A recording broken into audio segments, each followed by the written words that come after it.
Why are you even here? Bulalas ang babae habang nanlalaki ang mga mata. You don't belong in an event like this. You weren't even invited. Pero bago pa siya muling makapagsalita ng masakit na salita, biglang dumating ang head bodyguard. Yung parehong lalaking naging in charge sa entrance kanina. Mabilis itong lumapit sa kanila at pumagitna sa eksena. Ma'am, please. Ani at mahigpit ang tono ngunit magalang. Stop, tama na. Hindi mo siya pwedeng sigaw-sigawan at ipahiya basta dito. Nagulat ang babae at nilingon ito ng masama. Ang mga kilay niya ay nagtagpo. And who do you think you are to talk to me like that? Singhal ni Thalina. Sino ba siya? She's just nothing. Just some old woman pretending to be somebody. Ni hindi nga siya invited dito. Wala man lang siyang pinakitang invitation. So why are you letting her in? Napalingon si Monday sa bodyguard. Halatang nagiinit na rin ang dugo ng lalaki, ngunit pilit pa rin itong ipinapakalma ang sarili. Tiningnan ng head bodyguard ang ginang sa kanyang tabi. Nagbuntong hininga ito bago muling nagsalita ng dahilan para matigilan din pati si Monday. Hindi niya kailangan ng invitation. Nagtatakang napakurap si Thalina. And what do you mean she doesn't need an invitation? Kalmante na tumingin ang bodyguard kay Thalina bago nito binagsak ang bomba. Dahil siya lang naman ang host ng event na to. Natahimik ang lahat. Walang kumibo. Nagkatinginan ng mga tao. Si Monday, bagamat nananatiling tahimik sa kanyang pwesto, ay napalingon rin sa ginang, na ngayon ay nakatitig lamang sa babae. May bahagyang ngiti pa sa kanyang mukha. The host? Bulalas ng babae, ngunit kapansin-pansing namumula na ito. Kung bago ka pa lang sa channel na ito, mga kwento ni Ate Jane, story mo, ikwento ko, huwag kalimutang pindutin ang notification bell at subscribe button. Si Monday Solares na siguro ang pinakamalas na tao sa buong mundo. Yan ang sabi ng mga kapitbahay nila at iyon din ang paniniwala niya. Bata pa lang kasi si Monday, ayaw na talaga siyang dubayan ng kamalasan na yan. Para bang lagi na lang na nakabuntot sa kanya. May ilan po ang mga nagsasabi na baka raw ipinanganak siya na kakambal ang kamalasan sa dami ng malas na nangyari sa buhay niya. Kung may pangalan at mukha nga ang malas, tsak, siya yon. Sunod-sunod talaga ang dakok sa buhay niya. Kapag may magandang balita, hindi siya pwedeng masyadong maging matuwa. Kasi siguradong may kasunod na masamang balita. Halimbawa, kapag natanggap siya sa trabaho ngayon, malamang bukas o makalawa, tanggal na siya. O kaya na may pag-iinitan siya ng mga kaopisina. Lagi, walang palya. Araw-araw kabuntot niya ang kamalasan. At katulad na lamang ngayon, nakangusong umuwi si Monday sa kanilang bahay. Halos hindi makatingin ng diretso sa mga taong nadaraanan niya. Laglag ang balikat, sabog ang buhok, at bitbit ang plastic envelope na ang laman ay requirements niya. Paano ay natanggal na naman siya roon sa pinagtatrabahuhan niyang cafe. Mag-iilang linggo pa lang siya doon. Tanggal na agad siya. Binuksan niya ang gate nila at nakita niya agad si Mang Tony, ang ama niyang laging nakaabang sa may pasilyo ng bahay. Nakaupo ito sa lumang silyang kahoy. May hawak na tasa ng kape na tsak ang kanyang ina ang nagtimpla para dito. Umangat ang tingin nito at ngumiti sa kanya. Pero kaagad din kumunot ang noon nang mapansin na tila ba matamlay na naman siya. Anak, malumanay nitong sabi. May nangyari na naman ba? Hindi na kailangan tanungin pa kung anong ibig sabihin nito. Opo Sagot naman ni Monday, binagsak ang katawan sa bangkong malapit sa pintuan. Tanggal na naman ako. Kasi naman tay, kung ano-ano na lang sinasabi ng customer kanina. Bastos na nga, manyakis pa. Tinawag pa akong babe, tapos sinawakan ng kamay ko. Aba, di sinupalpal ko talaga. Lumabas naman si Aling Sita mula sa kusina. Hawak ang sandok at may apron. Narinig kasi nito ang pag-uusap nilang mag-ama. Nako, anak. Buntong hininga ni Aling Sita. Ganyan talaga. Hayaan mo na. Huwag ka nang masyadong malungkot dyan. May mas magandang trabaho pa na darating para sa'yo. Oo nga. Sabat din ni Mang Tony. Ikaw pa ba? Madiskarte ka. Matapang at marunong ka. Tsak makakahanap ka agad ng trabaho kaya huwag mo nang alalahanin ang nangyari sa dati mong trabaho. Past is fast. Past is past yun, Tay. Natatawa na pagtatama niya naman sa ama. Tumawa ito. Pareho lang yun. Tumawa rin ang kanyang ina bago hinaplos ang buhok niya. Huwag ka nang malungkot, anak. Nagluto nga pala ako ng paborito mo kaya ngumiti ka na riyan. Napangiti sa Monday kahit may kaunting luha sa gilid ng kanyang mata. Ganoon lagi ang mga magulang niya. Hindi nila sila kinokondena. Hindi nila sinasabihang pabaya siya o malas. Sa halip, palagi siyang pinapalakas sa mga ito kahit gaano pa karaming kamalasan ang nangyayari sa buhay niya. Salamat, Nay, Tay. Sabi niya bago tumayo at ngumiti sa kanila para hindi na sila mag-alala. Hindi mo pa nadidiligan ang tanim mong halaman. Ano, Tay? Ako na pong magdidilig? Umiling si Mang Tony. Nako, hindi na anak, magpahinga ka muna. Dapat may energy ka. Malay mo bukas may good news na. Tsaka sa halip na magkikilos ka dyan, magpahinga ka kaya muna. Napabuntang hininga si Monday pero pilit na ngumiti at pinasigla ang boses. Oo nga no, ako pa ba? Baka bukas, CEO na ako. Sabay-sabay silang natawa at sa kabila ng hirap, nang paulit-ulit na kamalasan na tila sinusundan siya kahit saan, si Monday ay hindi sumusuko. Dahil alam niya, may mga taong naniniwala sa kanya. Iyon ang mga magulang niya, ganun din ang mga over-supportive niyang kapatid. Matapos muling mawala ng trabaho, pinasok na muna niya ang pagde-deliver ng pagkain. Hindi glamorous, hindi rin stable, pero sapat na para may maiwi siyang pera sa pamilya. Kahit papaano, may pantawid. May silbi pa rin siya. Habang sakay ng kanyang motor, tinitigan niya ang address na nakalagay sa kanyang delivery app. Goldland Building. Muntik pa siyang mapapreno bigla. Goldland Building? Bulong niya sa sarili. Totoo ba to? Paano? Ang Goldland Building ay isa sa pinakamalaki at kilalang building. Madalas itong madaanan pero ni minsan hindi pa rin siya nakaakyat doon. Ang mas nakakagulat, sa tuktok ng building siya magde-deliver. Ibig sabihin ay penthouse na tag. Hindi siya makapaniwala. Makakaapak na siya sa malagintong lupa ng Goldland. Well, not totally lupa kasi mga semento ang maaapakan niya. In fairness naman, may mga mayayaman pa na kumakain ng mga fast food at nagpapadeliver pa. Akala ni Monday kapag sobrang mayaman ng isang tao, puro mamahaling pagkain na rin ang kinakain nila. Nilingon niya ang likod ng delivery box, inayos ang supot ng pagkain, at siniguradong hindi matatapon ang mga nilalaman. Malas pa naman siya sa lahat ng bagay, huwag naman sana siyang dapuan ng kamalasan ngayon. Nang marating niya ang gusali, halos mapanganga siya sa nakita ng mga mata niya. Napakalaki. Napakaganda ng lugar na ito.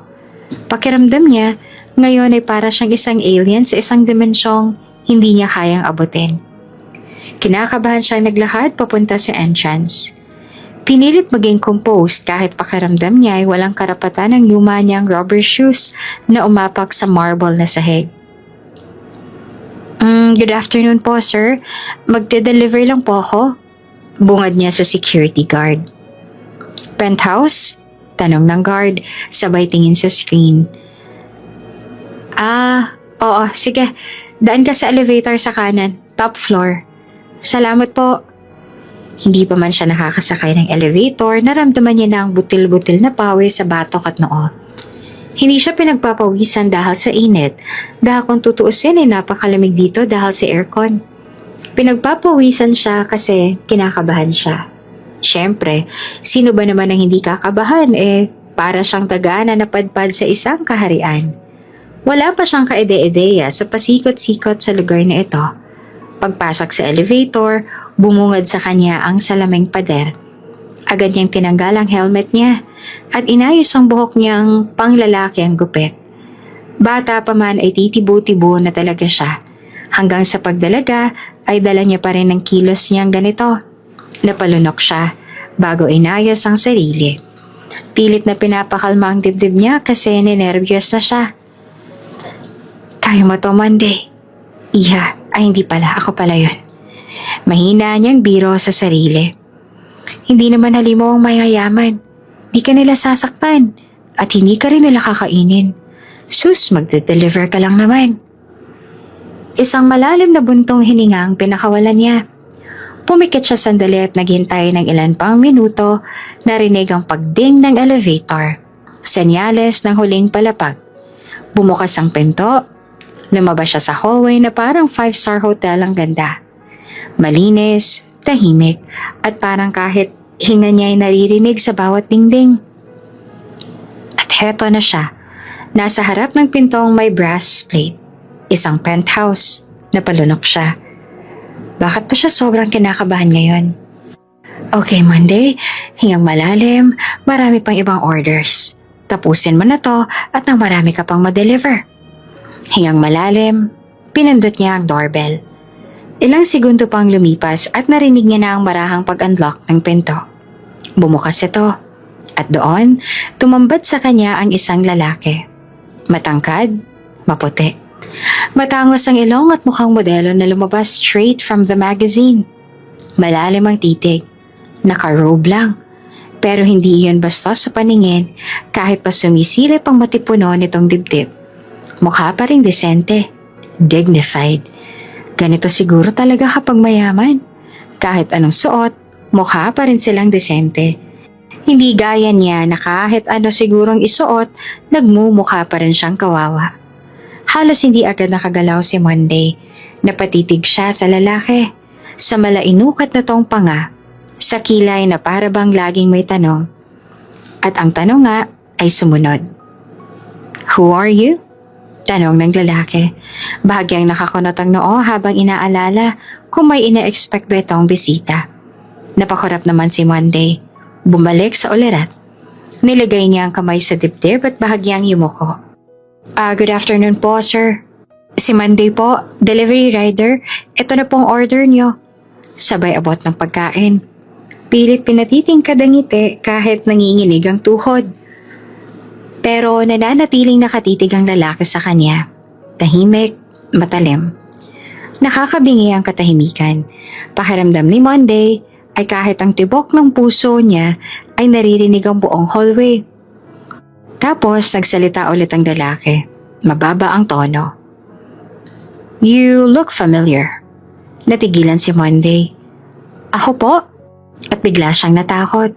Baka may ginawa na naman siyang hindi tama. Baka mali ang address. Baka. Did you apply something here before? Tanong ng lalaki. Lumapit ng kaunti habang nakatitig pa rin. Umiling si Monday. Ay hindi po, sir. Ngayon lang po ako nakapasok dito sa ganitong kataas na gusali. Saglit na natahimik ang lalaki bago niya tinanggap ang order. Thanks. At saka pa lang ito pumasok muli para kuhanin ng bayad. Bumalik din agad ang lalaki. Inabot ang bayad kay Monday at matapos siyang makapagpasalamat, akmang tatalikod na sana siya para umalis nang biglang may marahang yabag na narinig mula sa loob. At ilang saglit, isang babae ang biglang sumulpot sa likuran ng lalaki. Mapuputi ang binti, mahabang buhok, naka-satin night dress na parang bagong gising. Pero hindi mo maikakailang kahit bagong gising lang ito ay mukha pa ring modelo sa ganda. Hindi lang basta maganda kundi napakaganda pa. Pero hindi iyon ang unang napansin ni Monday. Ang unang napansin niya ay kung paanong masama ang tingin nito sa kanya. Napakunot ang noo ni Monday kasi bakit parang may galit sa kanyang babae? Wala naman siyang ginagawa. Saglit siyang natigilan habang sinusundan ng tingin ng babae ang bawat kilos niya na para bang may ginagawa siyang kasalanan na hindi niya alam. Wala namang salita ang lumabas sa bibig ng babae. Pero ang tingin nito, matulis, mapanuri. Parang sinisilip ang buong pagkatao niya mula ulo hanggang paa. Ilang sandali pa nagsalita ng lalaki. I'll take this inside, thanks again. Maikling sabi ng lalaki, tsaka ito tuluyang pumasok sa loob at iniwan si Monday sa may pintuan kasama ang babae. At bago pa man maisara ang pinto ng tuluyan, lumapit ang babae sa kanya. Pinagmasdan siya mula sa taas hanggang baba. Parang hindi siya isang tao, kundi basura sa kalsada.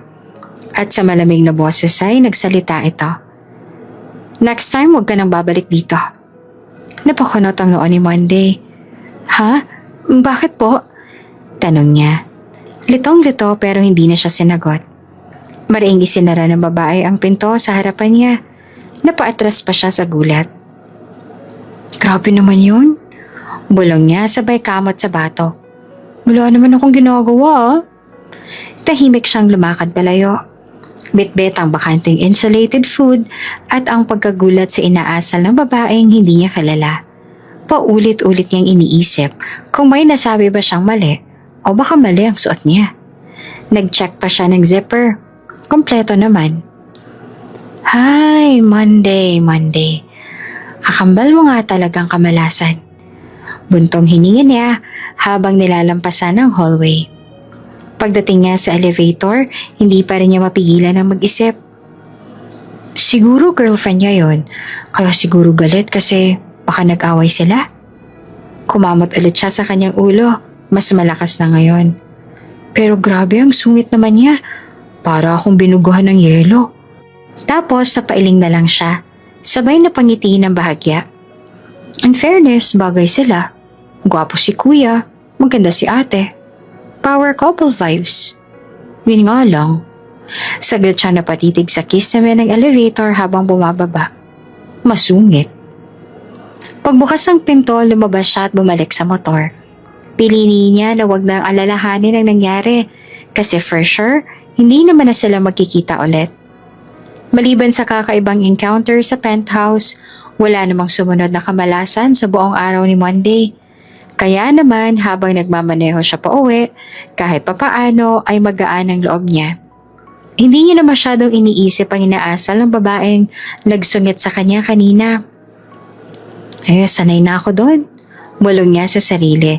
Sabay ngiti habang sinisipol ang paborito niyang kanta na tumutugtog mula sa kanyang luma ngunit buhay pa ring cellphone. Hindi na bago sa kanya makasagupa ng masusungit na customer. Mula pa noong nag-umpisa siyang magtrabaho kung kani-kanino na siya na destino. Sa mga pasigaw, mga sobrang demanding, mga madaldal, hanggang sa mga walang pasensyang tila ba palaging may PMS. Sanay na siya. Kaya ngayong wala namang nasirang pagkain, walang nadisgrasya sa motor at higit sa lahat, hindi siya natanggal sa trabaho ngayong araw, masasabi niyang swerte pa rin siya.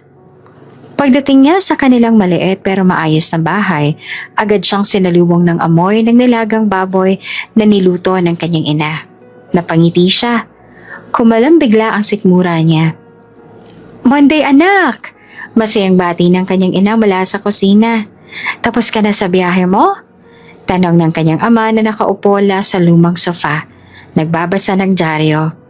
Kahit alam naman nilang puro online na ang balita ngayon. Opo tay, wala namang naging problema. Sagot ni Monday habang tinatanggal ang helmet at iniabot ang bitbit na eco bag ng pagkain na ibinili niya pa para sa kanyang mga magulang at mga kapatid na check siyang nasa computer shop na naman. Wala bang nang away sa'yo? Tanong naman ng kanyang ina. Lumapit siya sa hapag at naupo. Pinapahid ang pawis gamit ang bimpo. Wala po, ayos naman po lahat. Sagot niya sabay hikab. Baka may nang-asar na naman sa'yo, ha? Kunot noong tanong ng kanyang ina. Wala bang sumigaw sa'yo o nanisi? Baka may nagsungit na naman sa'yo. Wala po, okay naman po lahat. Sagot niya. Sigurado ka, ha? Singit ulit ng ama. Kasi alam mo naman, kahit malakas ka, hindi naman sa lahat ng oras dapat mong tiisin ang mga ganon. Napakamot sa batok si Monday. May konting masungit lang po, pero okay lang. Di ko naman lang pinansin. Sanay naman ako eh. Sabay tawa niya na para bang mas binibigyang liwanag ang kanyang malas sa tadhana. Napailing ang kanyang ina pero ngumiti rin. Iyan ang gusto ko sa'yo anak. Palaban, pero mahinahon. Marunong magtimpe, kaya alam ko makakahanap ka rin ng maayos sa trabaho na para talaga sa'yo. Biglang umupo ang kanyang ama sa tapat niya. Hawak-hawak ang tasa ng kape. May update na ba sa pinag-a-applyan mong trabaho? Tanong nito. Umiling si Monday, pero hindi nawala ng pag-asa ang tono niya. Wala pa nga po tay eh, pero sana po matanggap ako. Siyempre, matatanggap ka. Sabay abot ng kanyang ama sa kanyang balikat. Ikaw pa ba? Napakasipag mong bata. Marunong kang makasama. Marunong kang rumispeto. May talento ka rin. Ang kailangan mo lang, makahanap ng tamang pagkakataon. Yun lang. Kaya kapit lang palagi. Napangiti si Monday sa sinabing iyon. Para bang muli siyang nabuhayan ng loob. Kasi meron siyang pamilya na laging nariyan para sa kanya. Supportive, maunawain. Hindi sumusuko sa kanya kahit pa nakabuntot na sa kanya ang kamalasan ng mundo. Salamat po, tay, nay. Mahina ngunit taos pusong tugon ni Monday.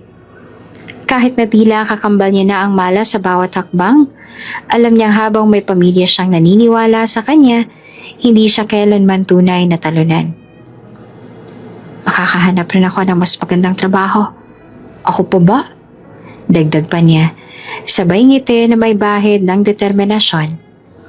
Makalipas ang ilang linggo nang walang tigil na pagbasa ng resume, panalangin tuwing gabi at paulit-ulit na pangungulit sa email, sa wakas, natanggap na rin si Monday sa trabaho. At hindi lang basta-bastang trabaho, bodyguard. Ulit niya habang nakatayo sa harap ng isang malaking salamin sa kanilang munting kwarto. Wala pa rin kupas ang ngiting hindi maipintas sa labi niya habang hinahaplos ang itim na blazer na suot niya ngayon. Bagong-bago. Medyo maluwag sa balikat pero ayos lang. Uniform pa rin niya ng tunay na profesional. Ang linis ko tingnan. Natatawang sabi niya sa sarili. Sabay saklay gamit ang kamay sa kanyang buhok. Inayos pa niya ang kwelyo ng puting polo sa loob ng coat. Kinuha ang maliit na pulbo sa kanyang drawer at dinampian ng kaunti ang kanyang muka. Di pwedeng mukhang hula sa unang araw, aniya sa sarili. Napatingin siyang muli sa salamin at marahang umayos ng tindig. Chin up, chest out. Dapat professional. Medyo nailang pa siya sa sarili pero pinilit niyang mag-pose ng seryoso. Sir, bawal pumasok dito kung wala kayong invitation. Aniya sa sariling refleksyon, sabay kindat sa salamin. Hindi makapaniwala si Monday. Dati-rate, nag-aasam lang siya na makahanap ng trabaho. Ngayon, bodyguard ng isang VIP. At higit sa lahat, higit na mas mataas ang sahod nito kaysa sa lahat ng mga trabaho niya noon. Ilang sandali pa, lumabas na siya ng kwarto at bumaba patungo sa maliit na lang kusina. Nandoon ang kanyang mga magulang. Nakaupo, sabay kumakain ng pandesal at kape. Aba, anak, ang astig mo ngayon na. Tuwang-tuwang bati naman ang kanyang ina. Napatigil sa paglagay ng palaman sa pandesal.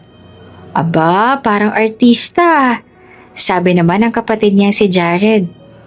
Baka mamaya maging bodyguard ka pa ng anak ng presidente o kung sino mga artista. Dagdag na biro ng kanyang ama. Napakamot na lamang si Monday sabay tawa. Tay, nay, wag niyo naman taasan ng expectation. Baka ma-pressure ako.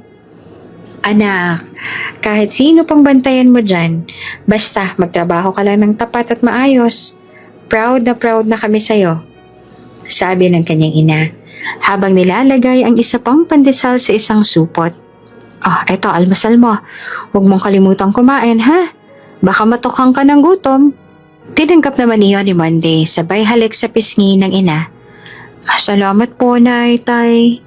Tapos tumayo siya ng diretso at sumaludo sa kanila ng may ngiti. Mission accepted po. Ako na po ang bagong kalasag ng bayan. Sus, tigilan mo nga kami dyan. Sabi ng kanyang ama pero halatang pinipigilan ng tawa.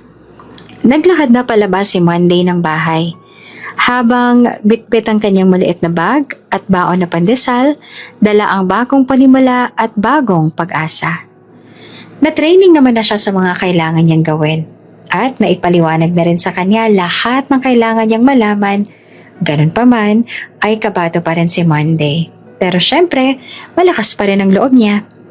Sa kanyang trabaho, siya lang ang nag-iisang babae. Sa totoo nga niyan ay palaisipan din sa kanya kung paano siya natanggap dito. Siguro nadala nang nag-interview sa kanya noon dahil sa kanyang tapang at determinasyon.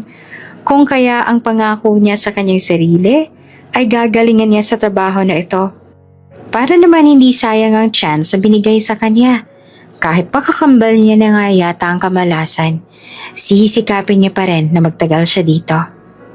Habang nakatayo si Monday sa tapat ng elevator sa bagong gusaling iyon kung saan gaganapin ang malaking event, napansin niya ang isang matandang babae na hirap pitpitin ng 2 o 3 paper bag at isang maliit na clutch. Mabilis siyang kumilos. "Ma'am, tulungan ko na po kayo." Alap niya agad habang maingat na inaalalayan ng babae at kinuha ang mga dalahin nito. Napatingin sa kanya ang babae. May pagkagulat sa mga mata nito, pero agad din napalitan ng ngiti. "Ay, salamat iha.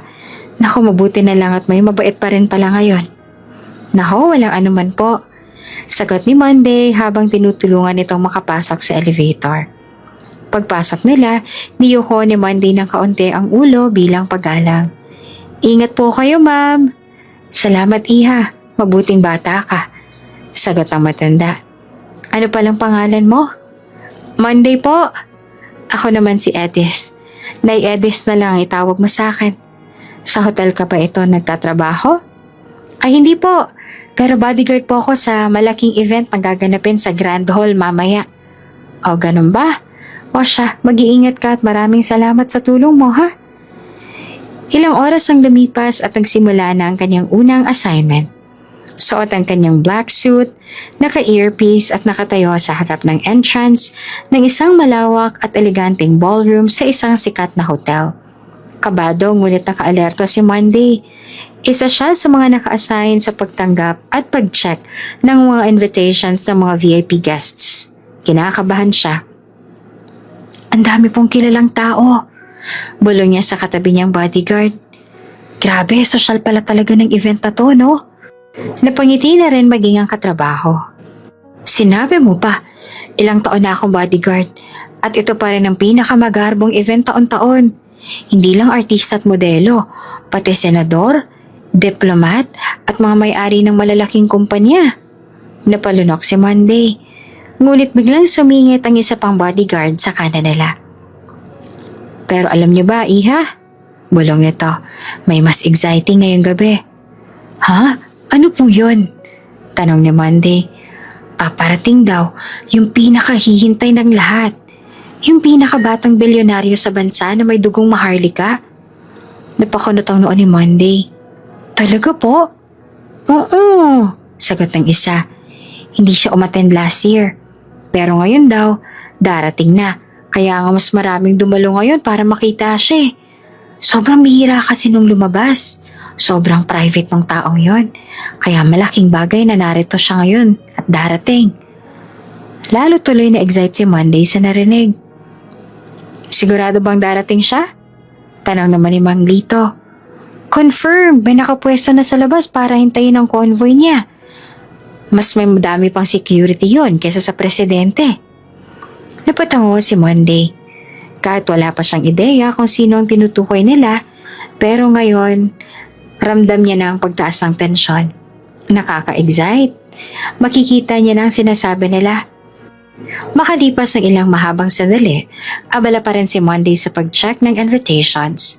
Nananatiling tahimik at maayos sa trabaho, ngunit biglang natigilan ang kanyang kamay at parang nanlamig ang kanyang katawan. Mula sa dulo ng hallway ng entrance, may paparating na babae. Elegante ang postura, perpekto ang hubog ng katawan sa suot na wine red silk gown, at kumikislap ang mga alahas sa suot nito. Ngunit hindi ang alahas ang bumihag sa atensyon ni Monday, kundi ang mukha. Siya yun. Yung babaeng nagsungit sa kanya noon sa penthouse. Napalunok siya at mabilis na tumingin sa ibang direksyon. Baka makilala siya ng babae. Baka lalo pa siya nitong pag-initan. Mahirap na. Baka sa isang iglap ay mawalan na naman siya ng trabaho. Kaya mabilis siyang umurong. Nagkunwaring busy sa likod ng isa pang bodyguard at hinayaan na lang ang ibang kasamahan ang mag-entertain sa babae. Ngunit hindi pa man siya nakakabawi sa kaba ay may isa na namang dumating. Isang matanda. Ang matandang babae na tinulungan niya kanina sa elevator. Good evening. Maaari na ba akong pumasok sa loob? Anito. Ngunit bago pa man ito maska ng mga guards, lumapit ang babae sa pulang gown. Ang parehong babaeng sungit sa kanya noon. Wait, mataray na sambit ng babae. Mukhang may naliligaw ata tayo. Napatingin dito ang matanda. Hindi naman to community event Sarkasikong ani ng babae. This is an exclusive gala for top business people. Celebrities and society figures. Hindi to charity event. Kaya naliligaw ka siguro ng pinuntahan. Hindi ka pwedeng pumasok sa loob. May ilang tao sa paligid ang napalingon. Naparinig nila ang tono ng babae. Matalim, mapanlait. Pasensya na. Sabat ng isa sa mga bodyguard na halatang naiilang. Ma'am, may invitation po si madam. Invitation? Baka fake yan sabi ng babae. Look at her clothes. Tingnan na yung bag niya. That's not even designer. You really think someone like her belongs here? Oh, come on, please. Tumahimik ang paligid. Si Monday naman mula sa di kalayuan na papikit saglit sa inis at gulat. Hindi niya akalain na ganito pa rin pala ang asal ng babaeng ito.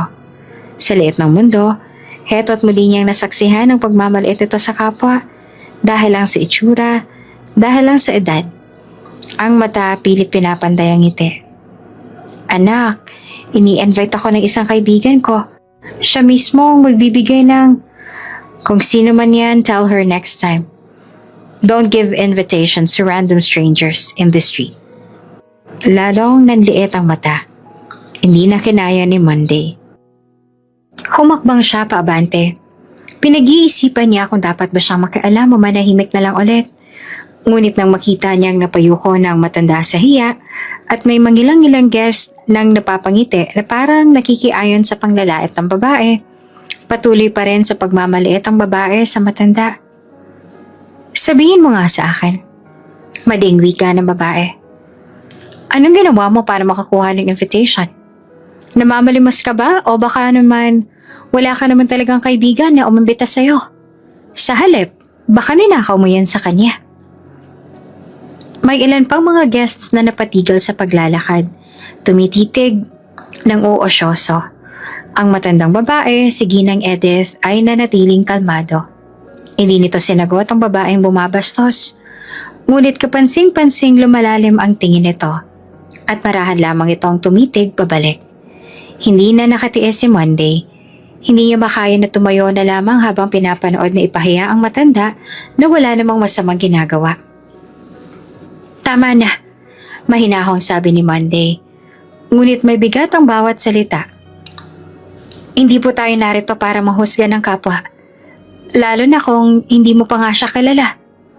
Bumaling ang babae sa kanya. Ikaw na naman? Matalim ang tingin nito. Ano bang problema mo? Nakikialam ka na naman. Tsaka hindi ba sinabi ko sa'yo noon na huwag ka nang magpapakita sa akin? Hindi sumagot si Monday. Bagos tumingin siya sa kasamahan niya at sumenyas para tawagin ng head bodyguard. Ilang saglit lang dumating ito. May suot na earpiece at seryosong muka. Anong nangyayari dito? Itinuro ng babae si Ginang Edith. This woman? She doesn't belong here. Wala siyang karapatang makapasok. I'm sure my fiancé didn't invite someone like her. Tahimik na inabot ni Ginang Edith ang isang invitation. Tinanggap naman ito ng head bodyguard. Ngunit pagkakita pa lang sa pangalan na nakasulat doon, namutla ito. Parang biglang nanuyo ang lalamunan. Miss Edith? Magsasalita pa sana ito pero napatigil din ng may kung anong sinenyas ang ginang. Kaya napilitan ng head na pilit na ngumiti, sabay sabing, "Ma'am, welcome po. Pasensya na sa abala. Maaari na po kayong pumasok sa loob." "What?" Gulat na bulalas ang babae. "You're letting her in? I'm going to talk to my fiancé. I'm sure he didn't invite someone like her. This is embarrassing." Ngunit ngumiti lamang si Ginang Edith sa babae. Hindi na lang nito sinagot ang babae. Sa halip, bumaling ito kay Monday. "Gusto ko siyang isama sa loob," sabit ang matanda, sabay turo kay Monday. "I want her as my personal bodyguard for tonight." Nagulat si Monday. "Ako? Sa loob? Bodyguard niya?" Bigla siyang napaatras ng kaunti. "Ma'am, pasensya na po. Hindi po kasi ako naka-assign sa ballroom area. Andito lang po ako sa perimeter at saka..." Ngunit agad namang lumapit ang head bodyguard at tinapik siya sa balikat. "Monday, sumama ka na sa kanya. Bantayan mo siya sa buong gabi. Iyan ang utos." Napatingin naman si Monday sa head bodyguard. Halatang nalilito. "Sigurado po ba kayo, sir? Bawal po ata yun sa protocol natin. First day ko lang po." "Exception ito. Hindi mo kailangang intindihin ang ibang detalye. Basta't siguraduhin mong ligtas siya at komportable. Take care of her." Naguluhan man ay tumango si Monday. "Okay po, sir." Sabay nga sila ni Ginang Edith na pumasok sa ballroom, habang ang babaeng mapangmata ay naiwan sa may gilid. Nanggagalaiti sa inis at naguguluhan kung sino nga ba talaga ang matandang iyon. Habang binabaybay nila ni Ginang Edith ang malapad at mamahaling hallway papasok sa ballroom, marahang naglakad si Monday sa tabi ng matanda. Bagamat nakaitim na suit at may tindig na isang professional na bodyguard, hindi niya maitago ang kaba at pagtataka sa bilis ng mga pangyayari. First day niya, at ngayon ay siya ng personal na tagabantay ng isang matandang babae na tila higit pa sa ordinaryong bisita. Napatingin siya sa ginang. Napansin niyang medyo mabagal ang lakad nito kaya marahan siyang yumuko at nagtanong, "Ma'am, ayos lang po ba kayo?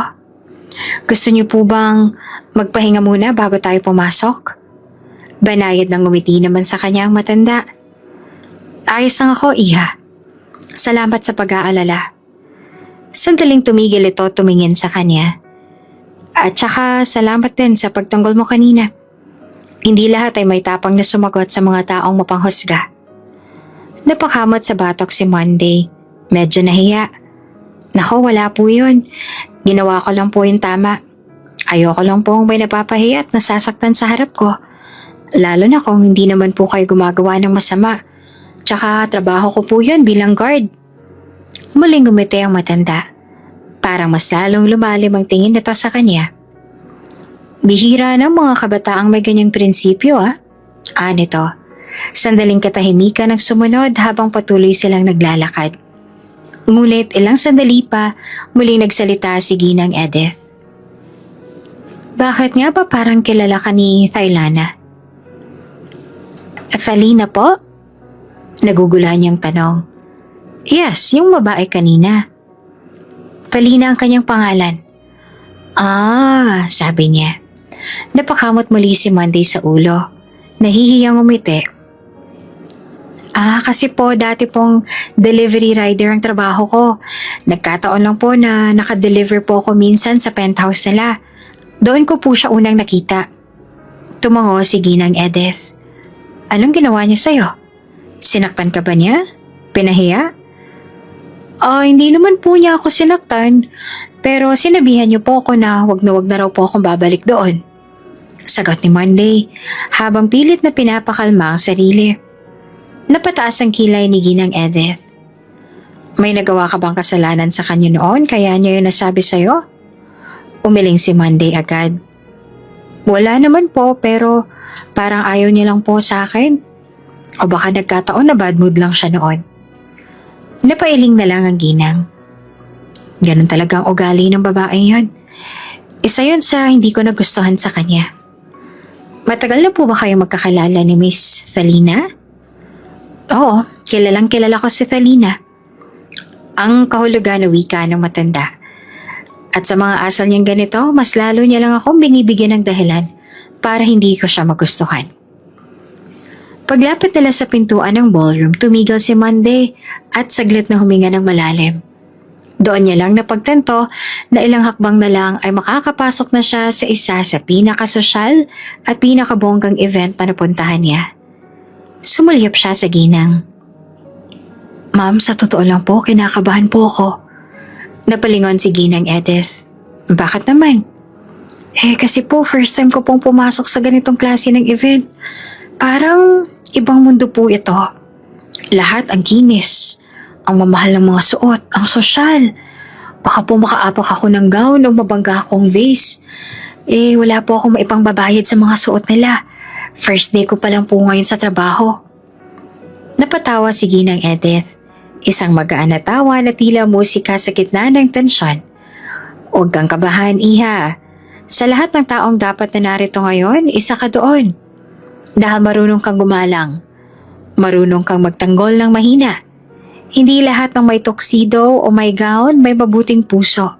Pero ikaw, kahit simpleng damit lang, ang puso mo ay busilak. Napangiti si Monday. Kahit simpleng papuri, tumama ito sa mismong puso niya. Tumango siya at binuksan ang pintuan para sa matanda. Pagpasok nila sa ballroom, bumungad sa kanila ang malaharing dekorasyon. Liwanag ng mga chandeliers, mamahaling carpet at mga taong suot ang pinakamagarang damit. Habang patuloy na naglalakad sa loob ng ballroom si Monday at Ginang Edith, napansin ng dalaga na kahit may edad na ito, ay may malaprinsesang presensya. May dignidad sa bawat hakbang, may lambing sa bawat pagngiti, sa mga taong napapatingin sa kanila. Hindi maitatangging may kakaibang aura ang matanda. Tila ba sanay sa mga ganitong engranding pagtitipon. Pagliko nila sa isang panig ng ballroom, dumaan sila sa ilalim ng gintong chandelier na kumikislap mula sa kisame. Bigla nagsalita si Ginang Edith. Mababa ang boses, ngunit may tinig ng kapilyahan. Hindi mo ba ako tatanungin kung sino ako? Tanong nito habang patuloy sa paglalakad. Napatigil saglit si Monday. Tumingin sa ginang, ngunit agad din ang umiti at sumagot.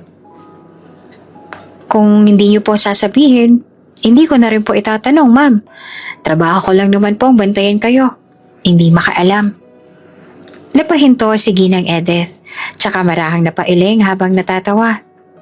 Gusto ko yan. Hindi lahat ng tao marunong gumalang sa personal na espasyo ng iba. Karamihan, chismosa. Ngumiti si Monday, ngunit hindi na sumagot pa. Napatango na lang siya at tinuloy ang paglalakad. Kahit may kaunting kaba pa rin sa dibdib. Mas gumaan na ang pakiramdam niya. Mas naging kampante siya sa piling ng ginang. Pagkapasok nila sa mismong bulwagan ng ballroom, agad silang sinalubong ng mga taong tila kilala na ni Ginang Edith. May ilan na agad na nag-abot ng kamay, nakangiti, at may respeto sa kanilang mga tingin. Oh my! Doña Edith, it's so good to see you tonight. Bati ng isang babaeng nakadilaw na gown. You look stunning as always, Doña Edith. Sabay abot ng kamay ng isa pang lalaki na halatang may katungkulan din. Isa-isang tinanggap ng ginang ang mga kapakikipagkamay at halos lahat ay napapatingin kay Monday sa kanyang tabi. Your grandson? Bulong ng isang babae. No, sagot ni Ginang Edith na may bahid ng ngiti. She's my bodyguard at babae siya. Oh, sorry, nalito lang ako dahil sa buhok niya. Maraming napatingin muli kay Monday. Hindi siya kasing forma ng ibang security sa paligid. Ngunit kahit na babae, may tindig itong maayos at may aura ng pagiging alerto at mapagkakatiwalaan. Nang marating nila ang mesa ng mga VIP guests, agad na naupo si Ginang Edith sa upuan. Ngunit si Monday ay nanatiling nakatayo sa likod nito. Napansin ito ng ginang kaya muli ito nagsalita. Bakit hindi ka pa umuupo, iha? Agad na sagot ni Monday. Mas gugustuhin ko pong nakatayo, ma'am, para mas mabantayan ko po kayo ng maayos. Napangiti si Ginang Edith. Muli siyang napailing na parang hindi makapaniwala sa inaasal ng dalaga. Habang pinagmamasdan niya ang paligid, unti-unti na rin siyang nasanay sa karangyaan ng event. Ang mga kulay ng ilaw, ang malambot na musika ng jazz band, at ang halakhakan ng mga mayayaman sa paligid. Ngunit kahit anong saya ng kapaligiran, ang pinakamatingkad pa ring tagpo sa gabing iyon ay ang presensya ng isang matandang ginang na marahil higit pa sa pagiging ordinaryong bisita sa event na iyon. Nagpatuloy ang kasiyahan sa ballroom. Dazzling chandeliers sparkled from above, and the room buzzed with polite laughter, the clinking of champagne glasses, and the soft hum of classical music from the live quartet. Sa bawat sandali, mas lalo lamang namamangha si Monday. First time niya kasi makadalo sa ganitong klase ng pagtitipon. Ang mga bisita ay pawang mayayaman, mga kalalang personalidad, politiko, artista, at mga negosyanteng maharlika ang dugo. Lumulutang ang kanyang isipan sa mga tanong. Ito palang mundo ng mga elite? Ganito pala karangya? Kahit pa simple lang ang ayos niya bilang bodyguard, naramdaman niyang para siyang nasa ibang mundo. Are you alright, Monday? Tanong ni Ginang Edith, habang pinupunasan ng tisyo ang gilid ng bibig mula sa pagkalat sa maliit na kanape. Yes po ma'am, namanghalang po ako. Sagot niya na may munting ngiti sa labi. Ganito po palang mundo ng mga mayayaman, ano? Nakakamangha po pala. Ngumiti lang si Ginang Edith at marahang tumango. Enjoy the view while you can, Iha. The higher the halls, the louder the echoes of power. Ngunit ang payapang sandaling iyon ay biglang naputol nang muli na namang bumungad ang babaeng nagsungit sa kanila kanina. Ang parehong babaeng nambastos sa ginang sa entrance pa lamang ng event. Si Thalina. Napakamot si Monday sa ulo niya. Ito na naman, bulong niya sa sarili. At hindi nga siya nagkamali sa hinala. Sa isang kumpas ang mapanuring mata at pagtataray ng kilay, lumapit ang babae sa kanilang mesa. Kasabay ng mahinang pag-iling ng ilang panauhin na tila naaasiwa na rin sa asal nito. There she is again. The woman spat with venom in her voice. Still pretending like you belong here? Napalingon si Ginang Edith kay Thalina. Kalmado ang anyo, hindi pinapatulan ng bastos na tono ng babae. I told you earlier, I'm an invited guest. Sagot ni Ginang Edith. Oh, please. Anas ni Thalina sabay umira pa. Everyone here knows this event is exclusive. You clearly don't belong here with your outdated clothes and with your fake invitation. Who do you think you're fooling? May mga napapalingon na sa eksena, mga bisitang tila naaasiwa sa gulo sa gitna ng eleganteng selebrasyon. Napahigpit ang hawak ni Monday sa kanyang radio earpiece, ngunit pinilit niyang kontrole ng sarili. Wala kang karapatan na pagsalitaan ng ganyan si Doña Edith. Kalmanteng saad ni Monday kaya napatingin din sa kanya si Thalina na tila hindi naman nagustuhan ang pakikialam niya. Under protection ko si Doña Edith. Hindi mo siya pwedeng pagtaasan ng boses at bastusin. Nanliit ang mga mata ni Thalina. Humalukip-kip ito at tiningnan mula ulo hanggang paa. And who are you to speak? Masungit na sabi nito. You're just a bodyguard. Know your place. Opo, bodyguard lang ako. Kalmante pa rin sagot ni Monday. Pero may karapatan naman siguro akong magsalita. Lalo na kapag alam kong may inaapi. At alam ko rin na wala na sa tamang mga sinasabi mo sa kanya. I don't care if you work for her. Mariin pa rin nasambit sa kanya ni Thalina. She shouldn't even be here. This is a respectable gathering, not a charity case. I was invited. Tumayo si Ginang Edith. Ganun pa man ang boses at muka ay pareho pa rin seryoso. If you doubt that, I suggest you speak to the organizers. Or perhaps your fiancé? Sandaling namutla ang babae nang banggitin ang fiancé nito. Pero agad ding bumawi at napairap. You're bluffing. There's no way. No, there is way. Putol pa ni Ginang Edith. Malamig at regal ang tono ng boses nito. I don't need to prove myself to someone whose values are as shallow as their manners. Tumaas lalo ang paghanga ni Monday kay Ginang Edith dahil nananatili lamang itong kalmado pero nakakatakot ang boses nito. Ang mabuti pa po ay tigilan mo na si Ginang Edith, miss. Sabi naman ni Monday dito. Watch your tone. Untag nito. You'll regret talking to me like that. Patuloy pa rin ang babae sa pagmamaliit at pagsigaw kay Ginang Edith. Hindi ito alintana sa dami ng taong nakatingin na sa kanila. Habang si Monday ay patuloy na naninindigan sa tabi ng Ginang. Sinisikap na panatilihin ang kalmadong disposisyon kahit tila lumalalim na ang tensyon sa pagitan nila. Why are you even here? Balalas ang babae habang nanlalaki ang mga mata. You don't belong in an event like this. You weren't even invited. Pero bago pa siya muling makapagsalita ng masasakit na salita, biglang dumating ang head bodyguard, yung parehong lalaking naging in charge sa entrance kanina. Mabilis itong lumapit sa kanila at pumagitna sa eksena. Ma'am, please. Aniya, mahigpit ang tono ngunit magalang. Stop, tama na. Hindi mo siya pwedeng sigaw-sigawan at ipahiya basta dito. Nagulat ang babae at nalingon ito ng masama. Ang mga kilay niya ay nagtagpo. And who do you think you are to talk to me like that? Singhal ni Thalina. Sino ba siya? She is just nothing. Just some old woman pretending to be somebody. Hindi nga siya invited dito. Wala mo lang siyang pinakitang invitation. So why are you letting her in? Napalingon si Monday sa bodyguard.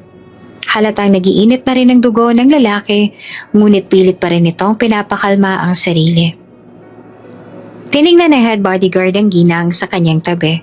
Nagbuntong hininga ito bago muling nagsalita, na dahilan para matigilan din pati si Monday. Hindi niya kailangan ng invitation. Nagtatakang napakurap si Thalina. What do you mean she doesn't need an invitation?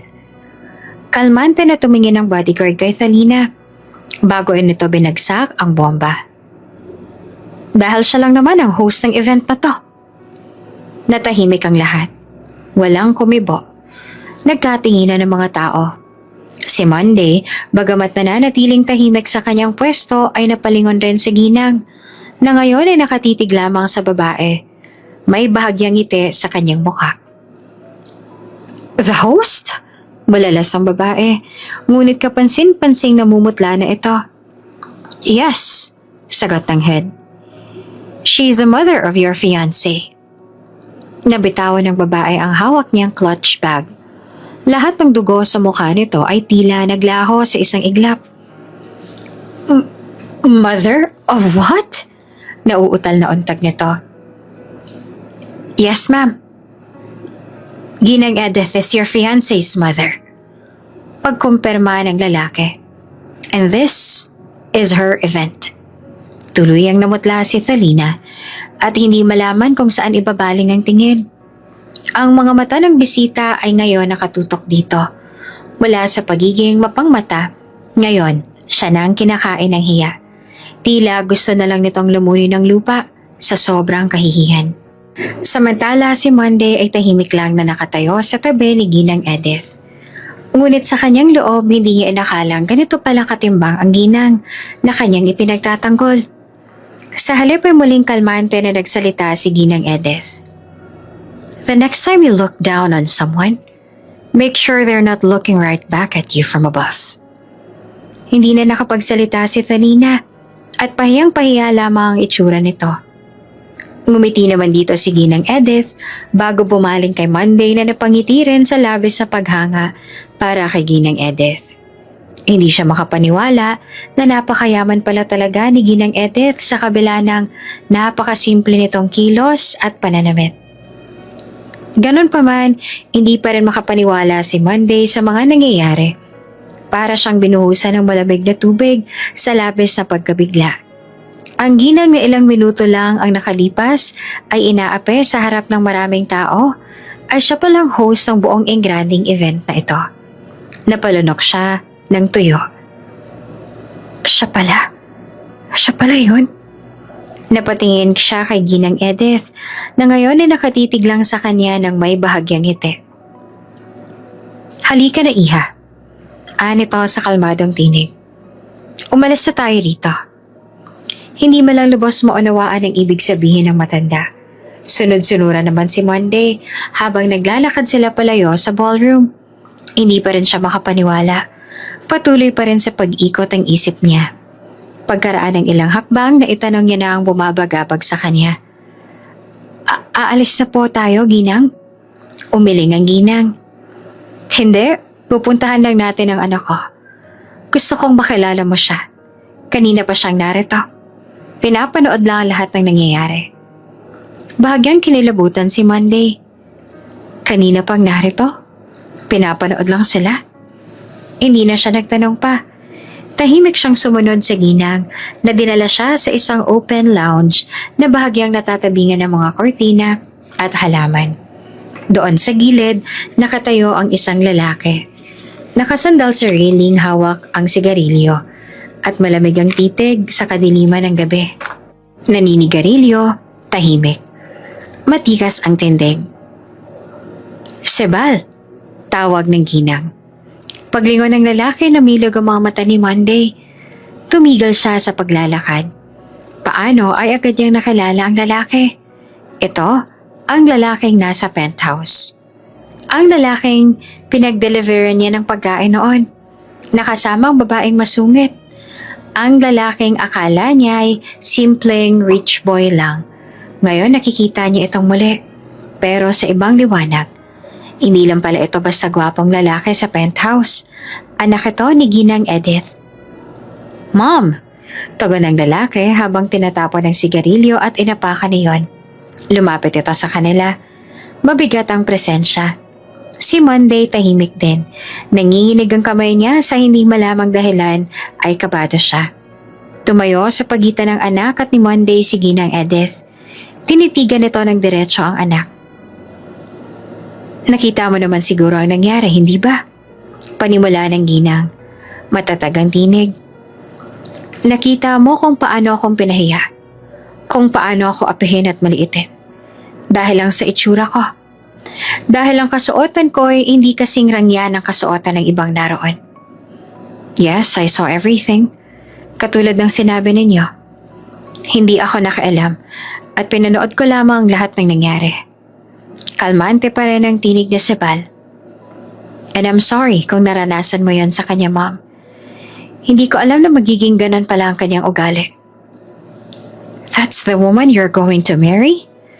Tanong ni Ginang Edith, na bakas pa rin sa tinig ang disappointment. Hindi ko lubos maisip kung anong pinakain sa'yo ng babaeng yun para magpasya kang pakasalan siya. Mabuti na lamang at nalaman ko agad ang ugali niya. I am planning to marry her dahil kailangan ng Dela Merced ng tagapagmana. And I thought she's the best choice because she showed me nothing but kindness. Tulad ng nais ni Dad na maging manugang bago siya mawala. Hindi ko naman lubos akalain na lahat ng yon ay pagpapanggap niya lang. Ngayon na nakita na natin ang tunay na ugali ng babaeng yon, gusto kong malaman mo na hindi ko siya matatanggap bilang manugang. Isang malaking kahihiyan para sa mga Dela Merced kapag kinasal kayong dalawa at matuklasan ng mga tao na ganun pala ang kanyang pag-uugali.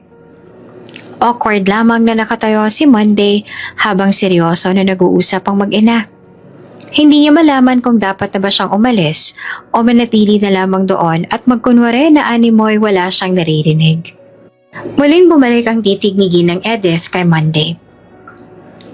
Kung hindi dahil sa kanya, baka napahiya na ako ng tuluyan ngayong gabi. Siya ang tumindig para sa akin, Sebal. Hindi pa rin makapagsalita si Sebal. Ngunit ramdam ni Monday ang bigat ng katahimikan. Hinaplos ni Ginang Edith ang braso ni Monday.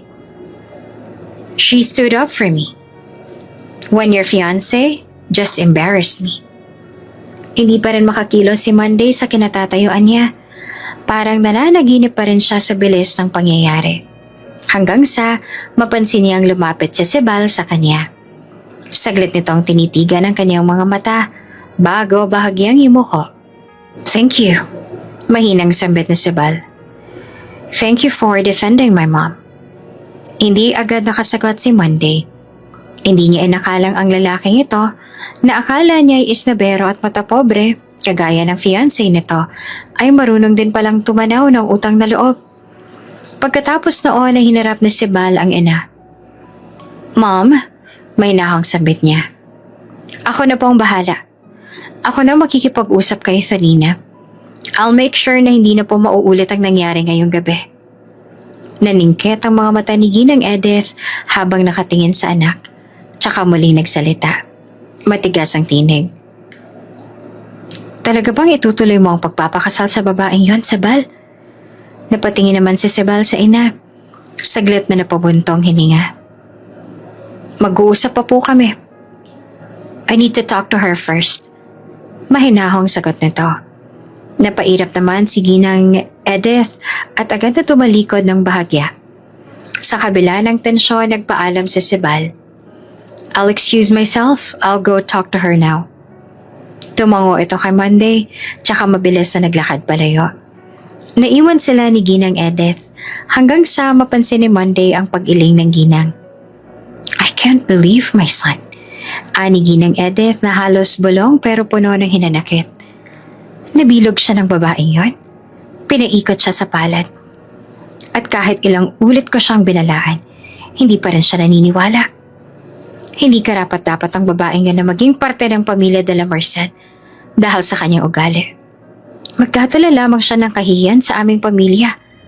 Kung magkaroon man ako ng manugang, ang isang kagaya mo ang gusto ko, Monday. Walang nasabi si Monday. Ayaw niyang makialam sa usaping mag-ina. Kahit pa nagsisimula na siyang makaramdam ng awa sa ginang. Kaya sa halip na magsalita, nanatili lang siyang tahimik.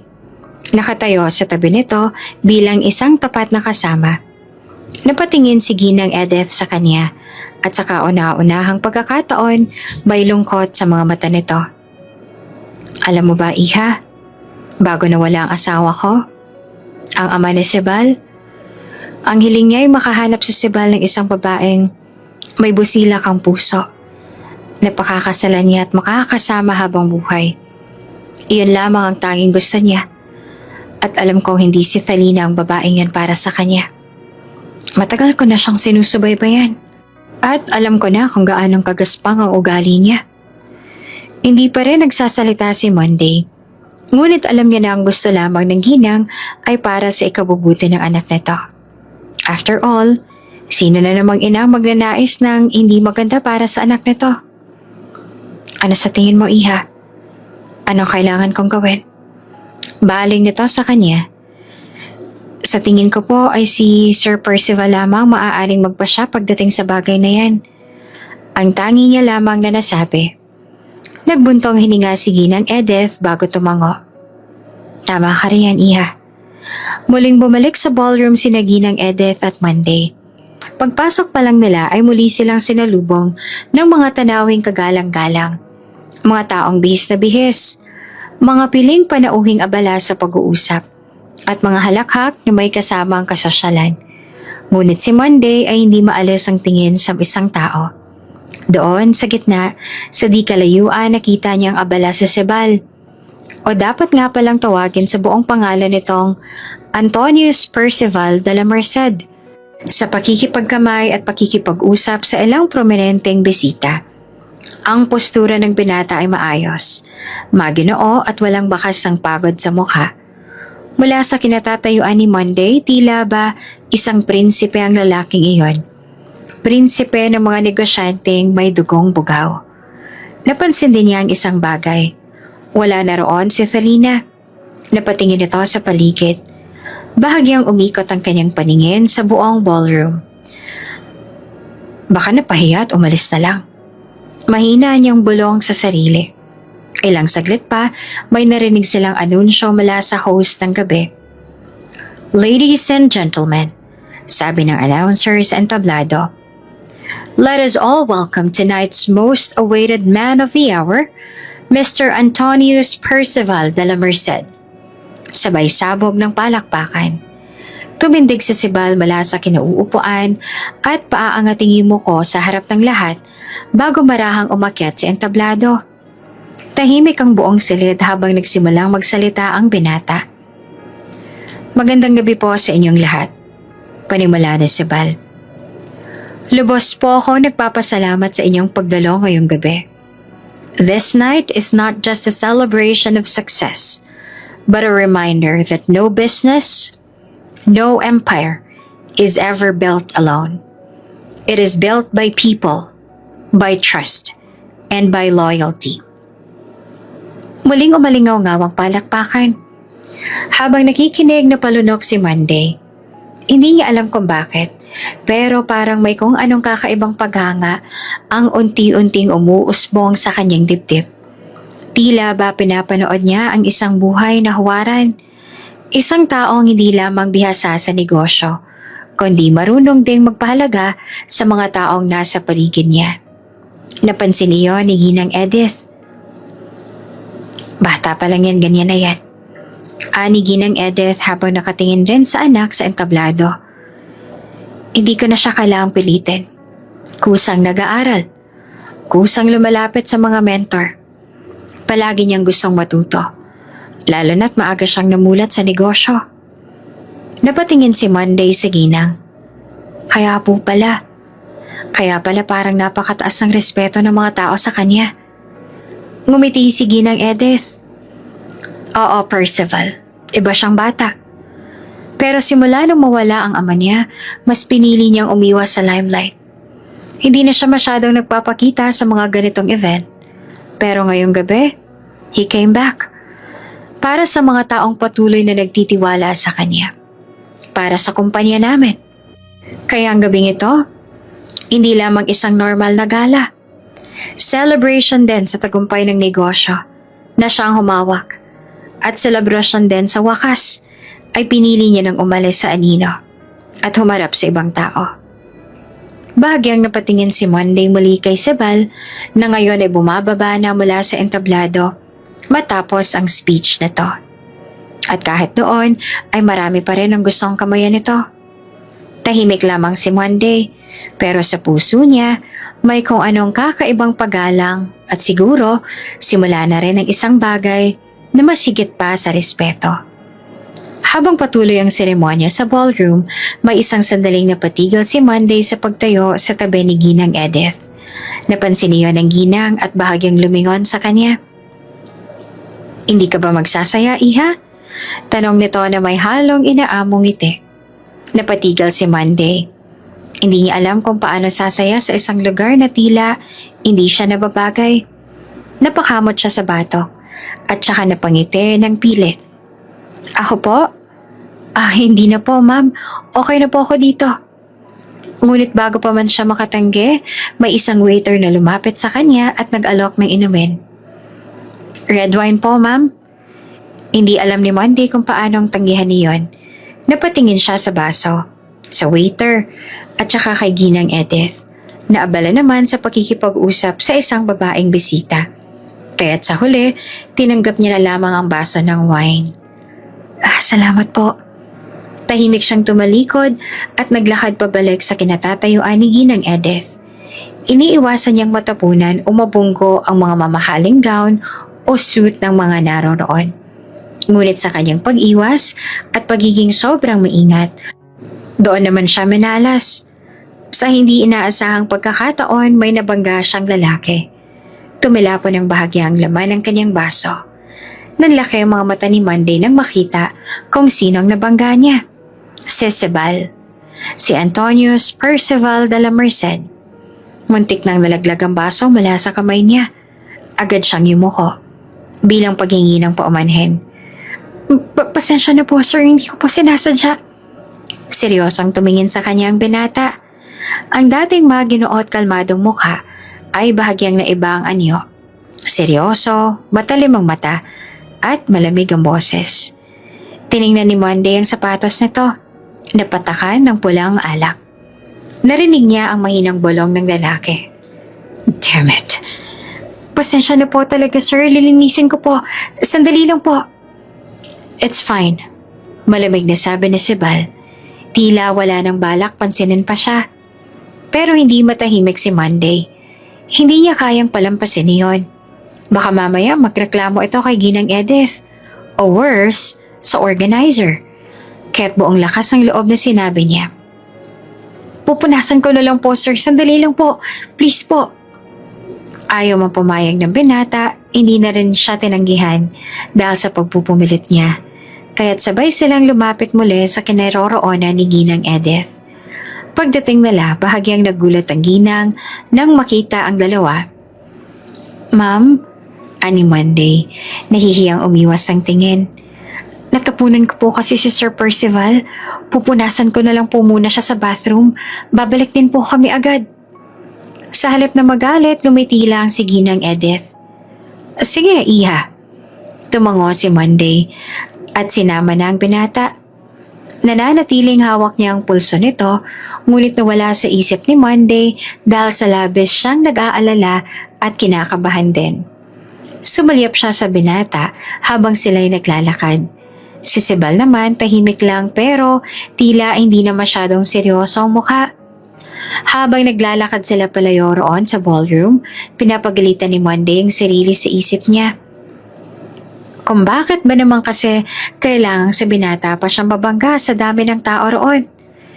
Tahimik ang loob ng bathroom maliban sa marahang tunog ng faucet at pag-ugong ng ventilation. Maliwanag ang mga ilaw. Mamahalin ang marble sinks at gold-accented mirrors. Ngunit ang pansin ng lahat ng naroon ay hindi sa ganda ng interior, kundi sa dalawang kakaibang presensyang naroon.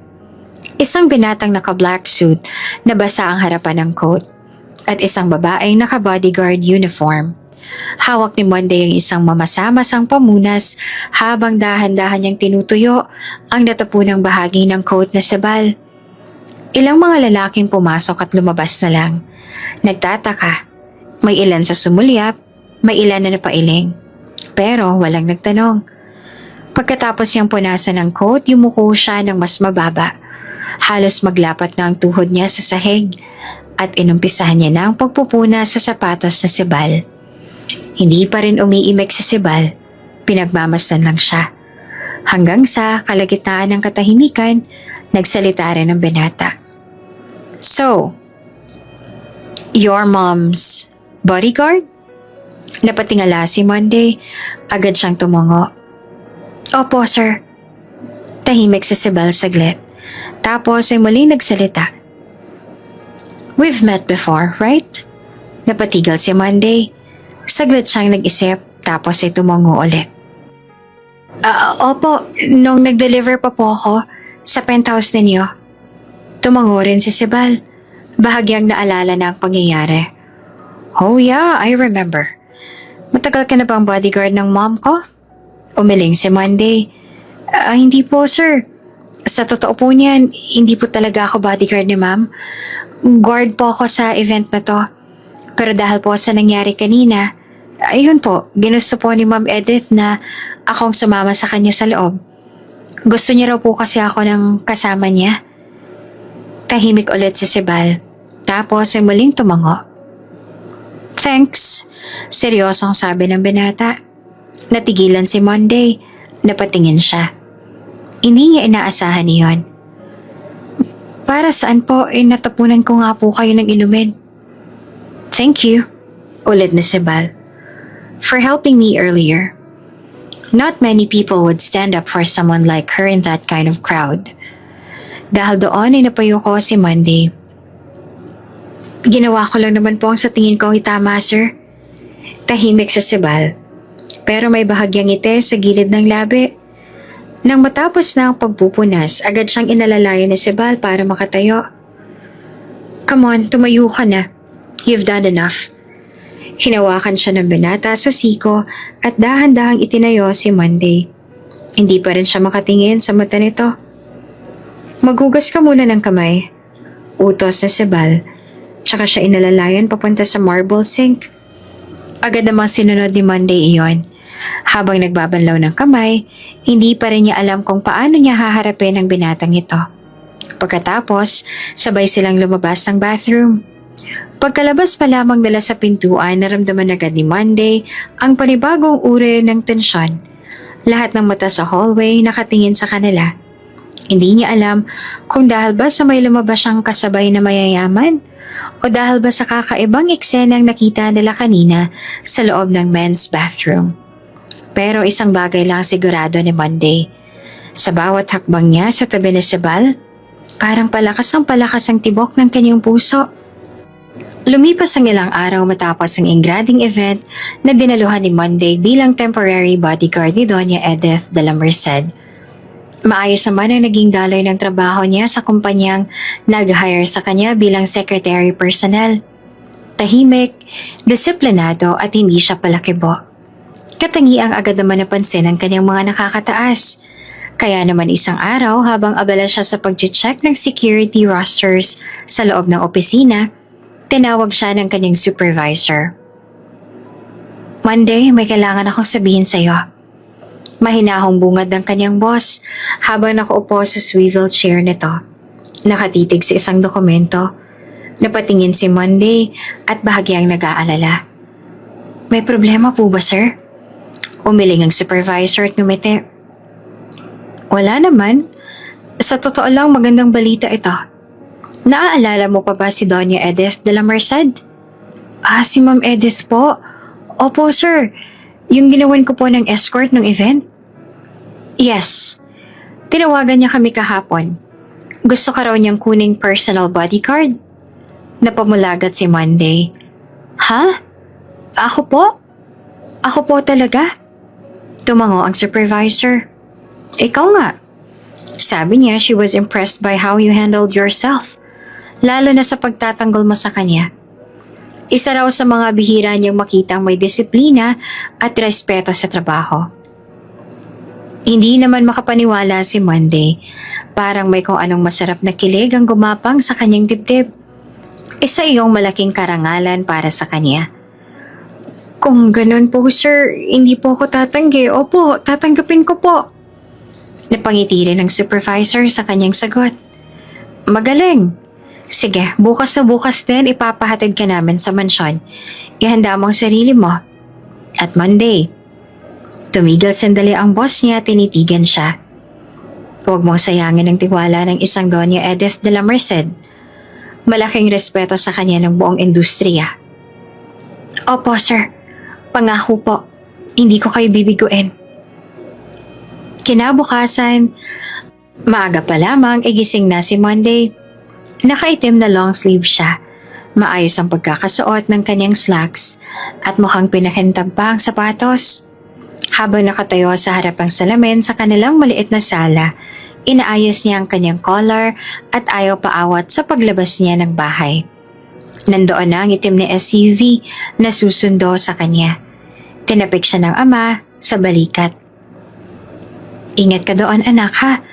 Huwag kang masyadong mahiya. Ngumiti si Monday at sumaludo.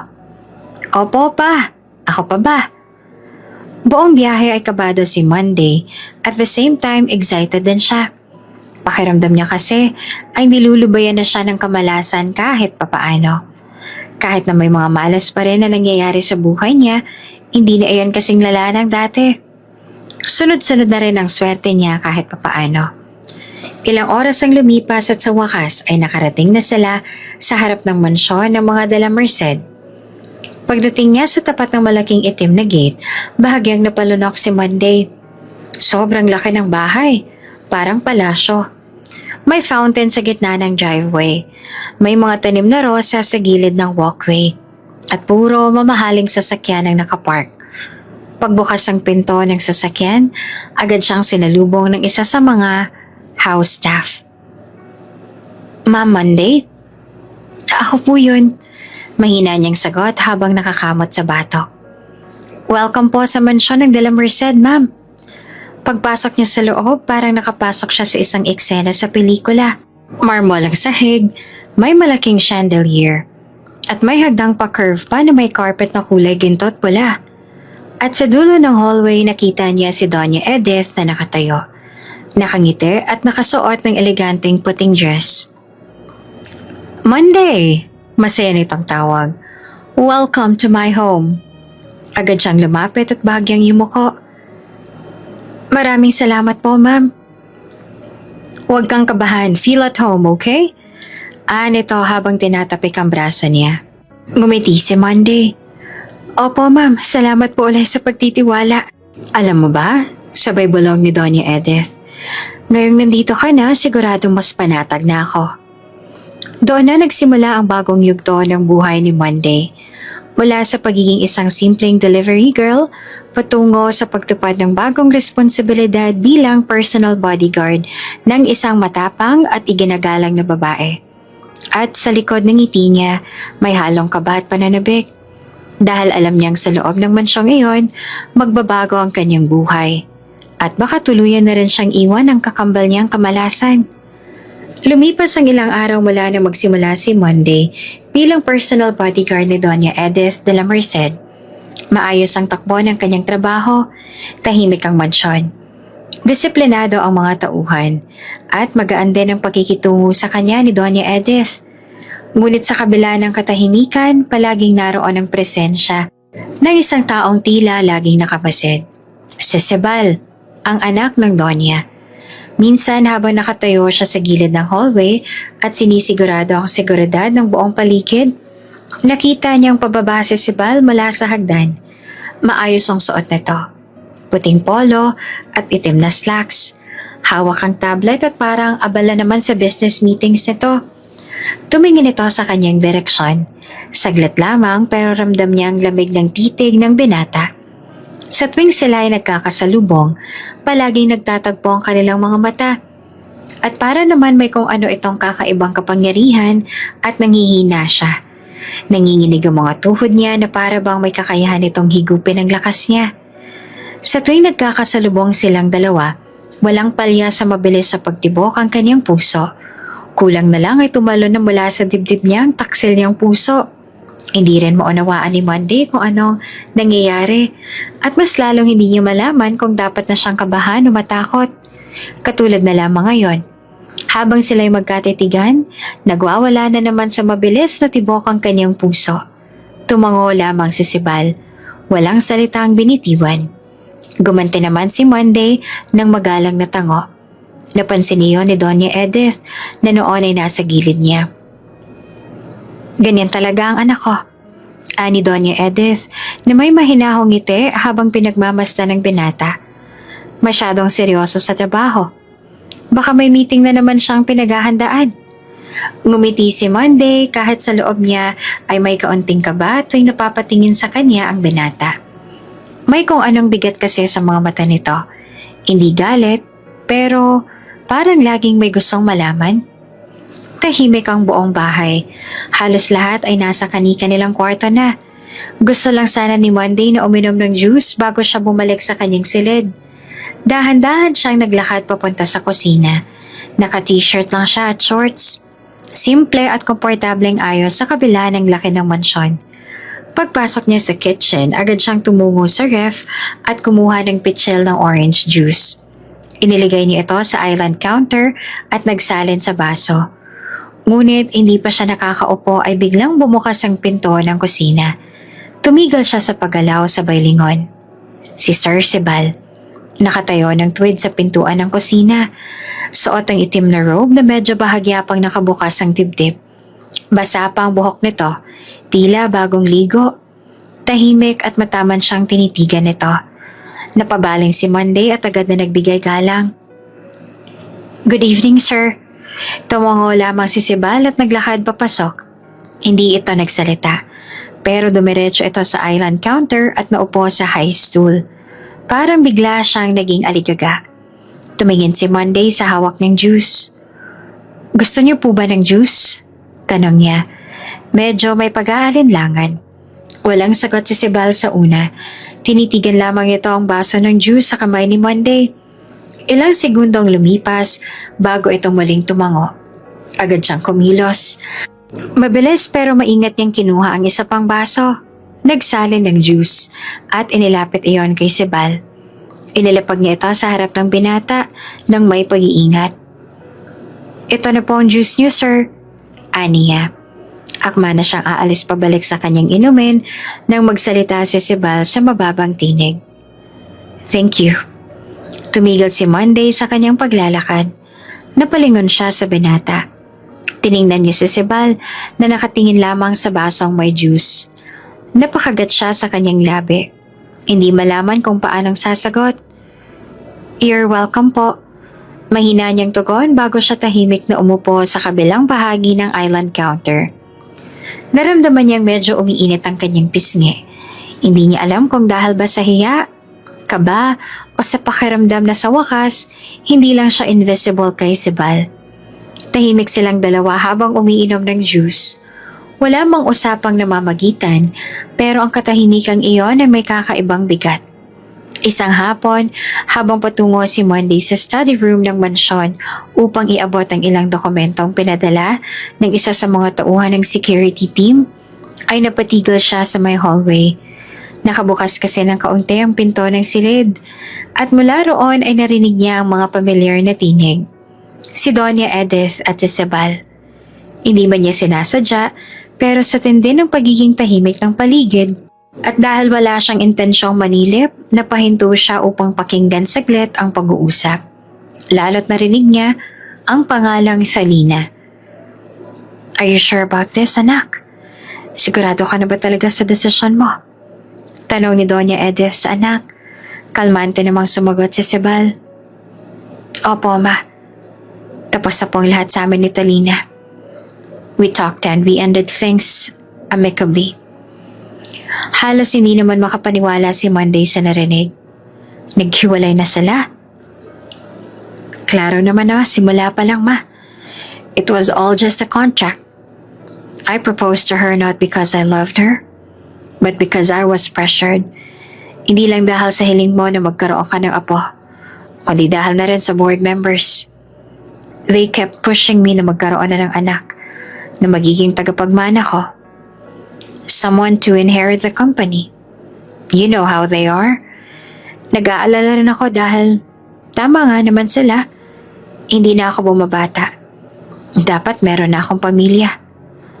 Noong una inakala ko na tamang pa siyang proposal ko kay Thalina. Lalo pa't nagkasundo naman kami at maganda rin ang pinakita niya sa akin. Hindi ko lang lubos sa kalain na ganun palang ugali niya. Ang lahat ng yun ay ginawa mo para lang bigyan ako ng apo. At dahil sa hiling sayo ng members ng kumpanya. Halos hindi naman makapaniwala na tanong ni Donya sa anak. Yes, I paid Thalina. May kontrata kaming dalawa. We agreed to announce an engagement, get married for formality, and after a year, break it off quietly. Pero ngayon she realized hindi niya kaya. Sa tingin ko ay nahiya na rin siya sa nangyari sa event. I don't blame her. Pumayag siya sa sinabi kong hindi na tuloy ang kontrata naming dalawa. But I still paid her. Nakatayo lamang si Monday sa hallway.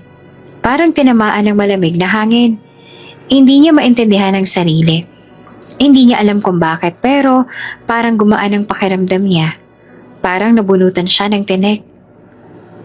So, it was never real? Hindi pala totoong mahal na si Bal si Thalina? At hindi rin totoo ang relasyon nila? Napatingin siya sa hawak niyang dokumento. Gusto niya nang pumasok. Pero ayaw rin niya makaistorbo kaya maingat siyang umatras at tumakbang palayo. Habang naglalakad siya pabalik ng kanyang pwesto, napansin niyang may ngiti sa labi niya. Bahagya lang, halos hindi halata. Pero hindi niya maipaliwanag kung bakit siya natuwa. Bakit ba siya masaya na nalaman niyang wala na pala si Thalina sa buhay na Sibal? Siguro dahil gusto lang niyang makita ang taong laging seryoso na mas gumagaan ng mundo. Siguro dahil gusto niyang makitang may puwang pa si Sibal sa isang mas totoo at mas malayang kaligayahan. O baka dahil gusto niya. Gusto niyang makilala pa si Sibal. Ilang linggo matapos malaman ni Monday ang lihim tungkol kina Sibal at Thalina, isang umaga'y tinawag siya ni Doña Edith sa veranda. Nakaupo ang ginang habang umiinom ng tsaa. May mahinahong ngiti sa labi nito nang makita siya. Lumapit naman dito si Monday at nagbigay galang siya sa ginang. Monday, may importante lang akong lakad ngayon. Pero hindi ako makakasama kay Sibal sa meeting niya. Nagkataon na isasama ko ang isa pa naming bodyguard sa lakad ko. Kung kaya naisip ko na ikaw na lang munang susama sa kanya. Ikaw na munang tatayong bodyguard niya. Walang alinlangan na tumango naman si Monday. Opo ma'am, wala pong problema sa akin. Ngumiti naman si Doña Edith. But of course, hindi ka pwedeng sumama sa kanya nang suot mo lang ganyang uniforme. Pumunta ka sa kwarto ko. May ipinanda akong suit doon para sa'yo. Yun ang isuot mo. Tumalima naman kaagad si Monday. Pagpasok niya sa silid, huminto siya sa tapat ng kama kung saan nakalatag ang sinasabi ni Ginang Edith na suit na susuotin niya. Namangha siya kasi napakaganda nga ng suit na iyon. Unlike sa suot niya na mukhang panglalaki, mas malambot ang tela, mas pino ang tahi, at mas nahahapit ang katawan.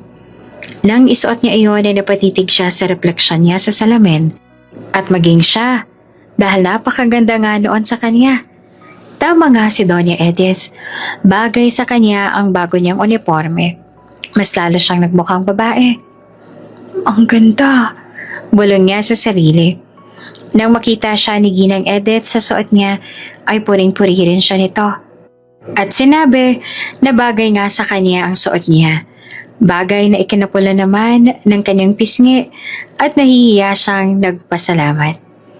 Makalipas ang ilang minuto, bumaba na siya sa harap ng mansyon at nakita niya agad si Sibal na palapit sa sasakyan nito.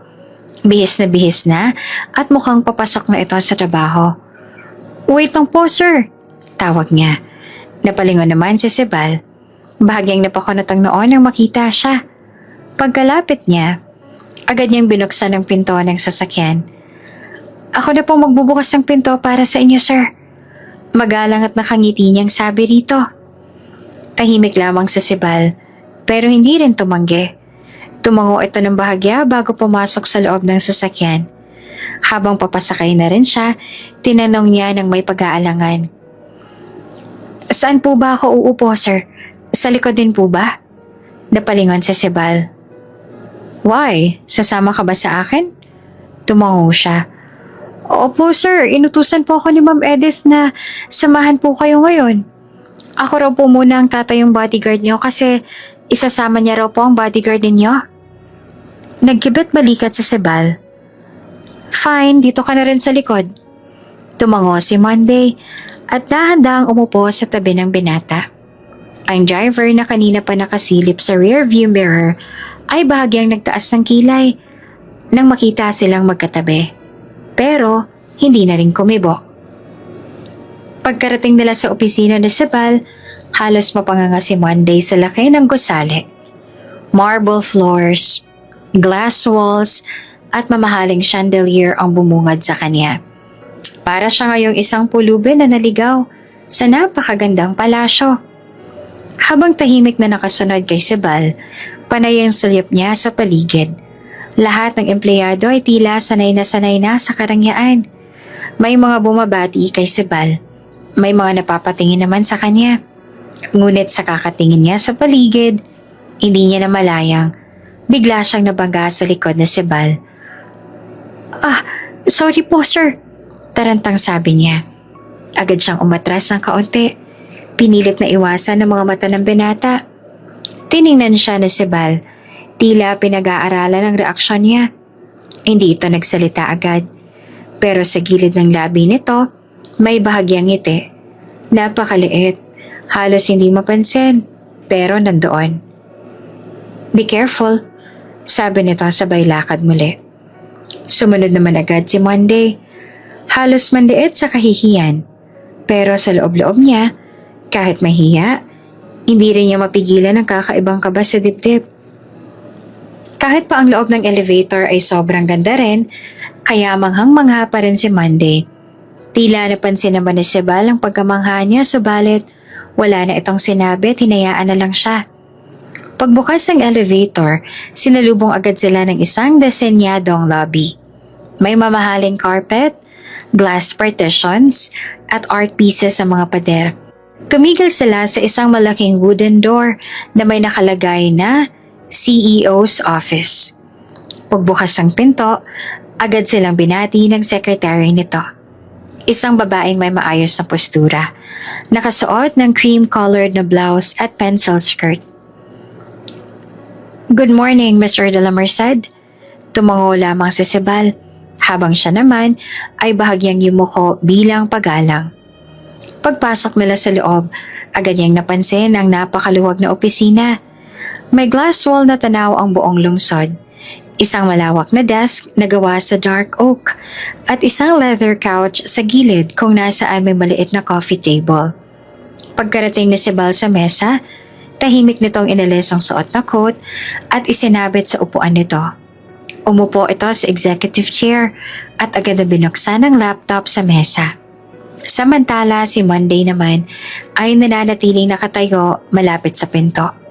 Tuwid ang likod, nakaalerto at hindi sigurado kung saan siya pupwesto. Hindi siya makakilos.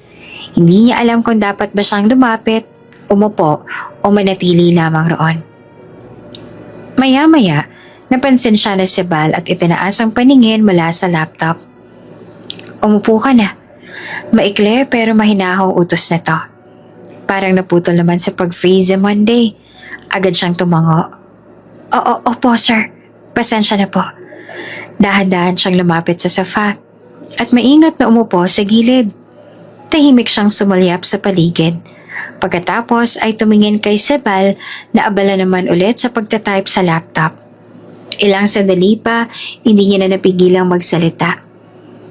"May ipag-uutos pa po ba kayo sa akin, sir?" Tanong niya na medyo mahinahon at may pag-aalangan. Hindi siya tiningnan ni Sibal. "Wala. Maupo ka lang. I'm going to work." Tumango lamang si Monday. Napakamot ang kanyang ulo. Tumahimik na lamang siya at umayos ng upo sa sofa. Sa totoo lang, ito na yata ang pinaka-basic na trabahong napasok ni Monday sa buong buhay niya. Paano ay halos wala naman siyang ginagawa. Kahit nga sa mansyon, madalas ay nakaupo lang siya at nagbabasa ng kung ano-ano dahil bihira lang naman umalis ng mansyon si Doña Edith. Bukod sa madali lang ang trabaho niya, ay malaki rin ang sahod niya. Kaya naman, masasabi niya sa sarili na hindi na siya malas, unlike nung nagdaan. Ngayon, swerte na siya. Habang lumilipas ang oras, nananatili siya roon. Matahimik, alerto, pero hindi maikakailang nangingibabaw ang pagka-curious niya. Pinapanood niya si Sibal na abala sa trabaho. Seryoso ang muka, mabilis ang galaw ng kamay habang nagtatype. Paminsan-minsan ay sinasagot ang mga tawag sa cellphone at minsan naman ay nagbabasa ng papeles. Napabaling siya sa glass wall ng opisina.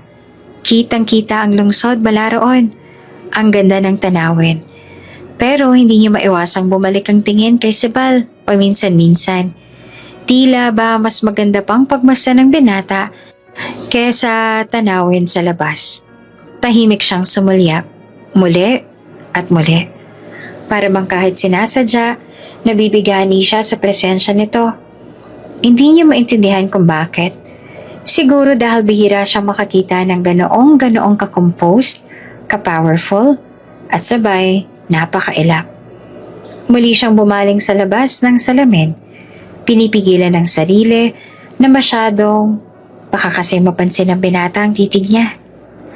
Habang abala si Sibal sa kanyang trabaho, si Monday naman ay nakaupo pa rin sa sofa. Pilit pinipigilan ng antok na unti-unting lumulukob sa kanya. Kanina pa siya nakaayos ng upo. Tuwid ang likod, pero habang lumilipas ang minuto at hindi siya kinakausap, unti-unti na rin bumibigat ang kanyang mga mata. Tahimik sa loob ng opisina. Ang tunog ng keyboard na Sibal lang ang maririnig kaya lalo pang nakakaantok. Pumikit lang siya sandali at doon na nga, hindi niya na namalayan na tuluyan na pala siyang nakatulog. Hindi niya alam kung ilang minuto o oras ang lumipas. Ang alam lang niya, bigla niyang naramdaman ang marahang pag-alog sa kanyang balikat. Bahagyang niyuyugyug siya. Maingat, banayad. Miss Monday. Baritono ang tinig. Dahan-dahan siyang nagmulat at nakita niya si Sibal na nakadungaw sa kanya at ginigising siya. Napabalikwas siya ng bangon. Gulat at litong-lito pa. Ay sir, pasensya na po. Nakatulog po ako. Agad siyang umayos ng upo at mabilis na inayos ang nagulo niyang buhok. Ngumisi naman ang binata at napaayos ng tayo. Napatakip siya ng kamay sa bibig nang mapagtanto niya ang posibleng laway na tumulo sa kanyang labi. Mabilis niyang pinunasan ang gilid nito habang hindi makatingin ng diretso sa binata dahil sa kahihiyan. Bahagya namang napangiti si Sibal habang pinagmamasdan siya. I'm heading to a meeting. Mahinahong saad ng binata. Kung pagod ka, pwede ka namang magpahinga muna rito. Hindi mo na kailangan sumama. Umiling siya kaagad. Mabilis at parang nanumbalik ang diwa niya. Hindi po sir, sasama po ako. Ayos lang po ako. Pasensya na po talaga. Tumayo siya agad. Mabilis pa rin pinupunasan ang gilid ng labi. Sabay ayos ang kanyang coat at buhok. Habang sinusundan niya si Sibal papalabas ng opisina, hindi niya maiwasang mapakamot sa batok at mapailing sa sarili. Nakakahiya, bulong niya sa isip, pero pinilit niyang maging composed. Sa bawat hakbang nilang dalawa, nararamdaman pa rin niya ang init sa kanyang pisngi. Tahimik lamang si Sibal, pero sa gilid ng kanyang mata, parang may bahagyang ngiti itong hindi mapigil sa labi. Hindi niya lang sigurado kung dahil pa sa pagkakagulat niya kanina o sadyang may laway talaga sa gilid ng kanyang labi. Pagkarating nila sa restaurant, kung nasaan ang kamiting nito, agad silang sinalubong ng mga staff ng establishmento at dinala sa isang pribadong function room kung saan naghihintay ng mga kamiting na Sibal. Mga kilalang business executives na halatang sanay sa corporate dealings. Tahimik lang si Monday habang nakasunod sa binata. Sa isip niya, sigurado siyang mananatili lang siya sa gilid. Tatayo, magbabantay, tahimik na tagamasid. Kaya naman gulat na gulat siya nang biglang huminto si Sibal sa tabi ng isang bakanting upuan. Lumingon sa kanya at marahang nagsalita. Sit here. Napakunot ang noo ni Monday. Sir? I said, sit here. Beside me. Tila nahipnotismo siya. Dahan-dahan siyang naupo. At habang ginagawa niya iyon, ramdam niyang tinging unti-unting lumilihis mula sa mga papel at laptop patungo sa kanya. Pasulyap-sulyap ang mga kamiting na Sibal sa kanya. Parang tinatansya kung sino siya o anong ginagawa niya roon. Habang nagpapatuloy ang meeting, seryoso naman si Sibal sa mga usapan. Detalye ng expansion, investments at logistics. Pero si Monday, pilit niyang pinapakalma ang sarili. Ramdam niya ang mga panakanakang sulyap mula sa iba pang mga businessmen sa mesa. May dalawa namang babae rin na tila pabulong na nag-uusap habang lihim siyang sinusulyapan. Pagkatapos ng halos isang oras ng diskusyon, naglagay ng huling remarks sa Sibal. Thank you all for coming. Let's continue the rest of the conversation through email. Isa-isang nagsitayuan ng mga kamiting, nagkamayan at nag-ayos sa mga gamit. Pero imbes na umalis agad, tila may hindi napigilang tanong ang isa sa matandang investor. Excuse me, Mr. De La Merced? Sabi nito habang nakangiti. We've been wondering, is she your girlfriend? Nagulat si Monday. Literal na napahinto siya sa paghinga at agad na tumingin kay Sibal. Pero bago pa siya makapagsalita, inunahan na siya ng isa pang babae sa grupo. Yes, I mean she looks so comfortable beside you and you've never brought anyone to your meetings before. Especially not a woman. She's charming.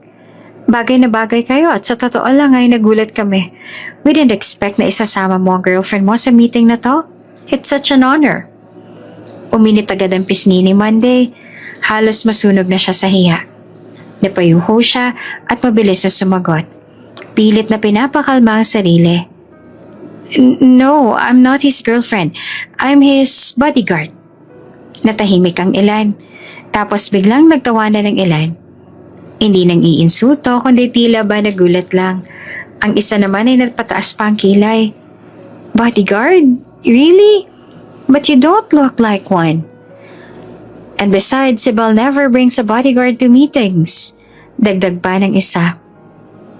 Honestly, you two look like a couple. You even match. Lalo lang namula si Monday. Lalo pat napansin din niyang pareho nga sila ng suot. Black suit, clean cut, neat. Parang coordinated. Sinulya pa niya sa Sibel na nananatiling kalmado habang umiinom ng tubig. Walang kahit anong reaksyon sa mukha. Pero sa likod ng baso, tila may bahagyang ngiting pilit tinatago. At sa dami ng narinig niya, si Monday ay hindi na alam kung saan ibabaling ang tingin. Nais niyang lumubog sa kinauupuan niya. Pero sa kabila ng hiya, may mumunting damdamin din siyang naramdaman. Hindi niya kaya maipaliwanag. Parang kinikilig. Magmula noon ay siya nang itinalaga para maging bodyguard na si Bal. Si Doña Edith din ang may gusto noon dahil higit na mas kailangan daw ng anak nito ang bodyguard kesa sa kanya. Kasi hindi naman ito pala alis ng mansyon at si Sibel naman ang madalas na umalis. Wala namang naging reklamo si Sibel doon. Dahil sa bago niyang misyon, palagi na silang magkasama ng binata at lalo rin silang naging malapit sa isa't isa. Nabuo ang damdamin nila para sa isa't isa.